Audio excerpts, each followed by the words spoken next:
మొన్ననే ప్రభుత్వం ఏర్పడ్డది, విమర్శలకు అందరూ కలిసి అభివృద్ధి చేసుకోవాలి. ఏ ప్రభుత్వం ఏర్పడుతుంది మనకి అభివృద్ధి జరగాలని చెప్పి నేను అంటున్నాను. దాన్ని పట్టుకొని ఏది పడుతుంది.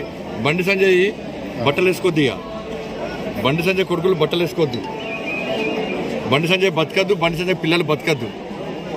బీఆర్ఎస్ పార్టీలు అప్పుడు నా కొడుకుల మీద వీడతారు. చిల్లర బాగా అనిపిస్తుంది అన్న రాజకీయాలు ఇస్తుంటే. బండి సంజయ్ కొడుకులు మంచి బట్టలు వేసుకుంటే సోషల్ మీడియా పెడతారన్న. బండి సంజయ్ కొడుకులు బర్బాతులు తిరగాలన్న. బండి సంజయ్ బండ్లు కొనుక్కోద్దన్న. ఒక కార్యకర్త ఎంత బాధ అనిపిస్తుందంటే వీళ్ళ చిల్లర రాజకీయాలు చూసి. ఒక కార్యకర్త కొత్తగా ఫార్చునర్ వెహికల్ కొనుక్కున్నాడు.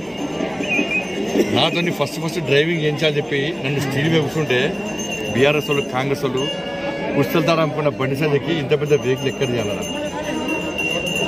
మా కార్యకర్త ఒక బండి కొనుక్కుంటే బండి సంజయ్కి ఇంత పెద్ద బండి ఎక్కడ చేయాలన్నా. నా కొడుకు షర్ట్ వేసుకుంటే బండి సంజయ్ కొడుకు గింత కాస్ట్లీ షర్ట్ ఎక్కడ చేయాలని ఆరోపిస్తారన్న. ఇలా మా బామర్ది, మా సిస్టర్ ఇద్దరు డాక్టర్స్. నా పెద్ద కొడుకు అంటే చాలా ప్రేమ వాళ్ళకి. వాళ్ళు ఏదో కొనిస్తూ ఉంటారు. బండి కొనిస్తున్నా తప్పే, నా కొడుకు పిల్లలు బట్టలు వేసుకున్నా తప్పే అని వీళ్ళకి. వాళ్ళే బతకాలి. కేసీఆర్ కుటుంబం, పున్నప్రభు కుటుంబం మంచిగా బతకాలి. వేసుకోరన్న, మీరు వేసుకుంటే మీరు బంగారు పూత పట్టుకొని బట్టలు వేసుకోవడానికి ఏం అభ్యంతరం లేదు. ఏ ప్రాంతంలో మీరు బంగారు కోటింగ్ వేసుకొని బండి మీద నాకు ఏం అభ్యంతరం లేదన్న. నేను కుటుంబాలను, పిల్లలను విమర్శించే స్థాయికి నేను దిగదారన్నాను, వీళ్ళకి దిగదారన్నాను.